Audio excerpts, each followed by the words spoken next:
Hi everyone, and welcome to week 5. So this week we're looking at and experimenting with design elements.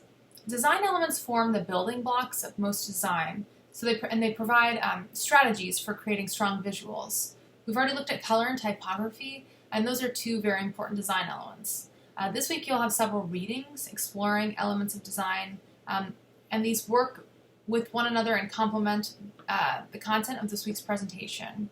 However, in the exercises that you complete this week, I'd like to ask you to spend your time focusing on the design elements provided within the unit content, as these are likely to be kind of the most productive and useful for you when you're designing.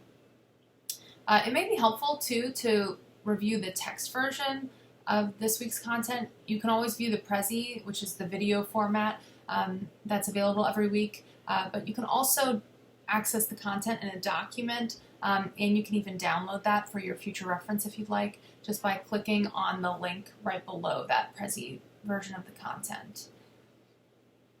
As you complete your exercises this week, I would like to just kind of advise you to pay particular attention to contrast, hierarchy, framing, and then just your overall composition. These are just very important considerations when you're thinking about the way that your audience kind of receives and interacts with your design. They significantly impact the way a viewer understands and processes that content. So please pay attention to that this week. Obviously, when you create a design,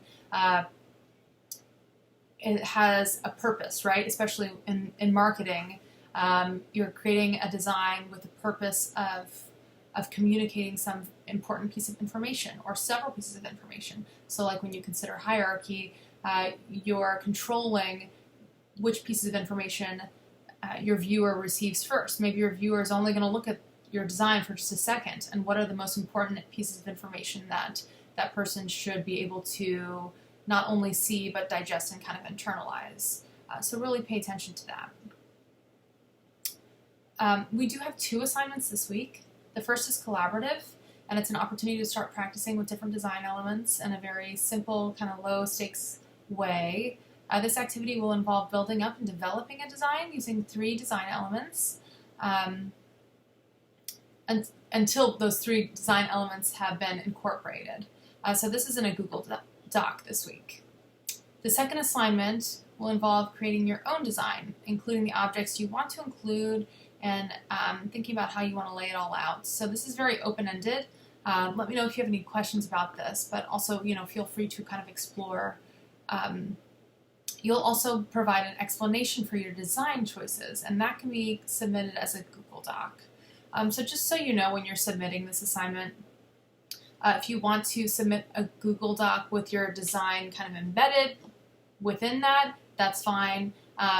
If you want to submit your Google Doc and then submit, kind of resubmit and submit your design after that, I will see all of your submissions. So feel free to submit them one at a time and I will view it that way. One thing that I've noticed is sometimes people will try to embed images into a written text that's just kind of written out as a submission for an assignment, and then oftentimes Canvas will, for some reason, detach those images or won't successfully upload those. So try to either create your Google Doc and embed your image in that, or just submit 2 different submissions. Submit your written text portion and then submit your design. As always, let me know if you have any questions or feedback. You can always email me or send me a message in Canvas, and I will always try to respond to that as quickly as I can. You all have a great week, and I look forward to seeing you online.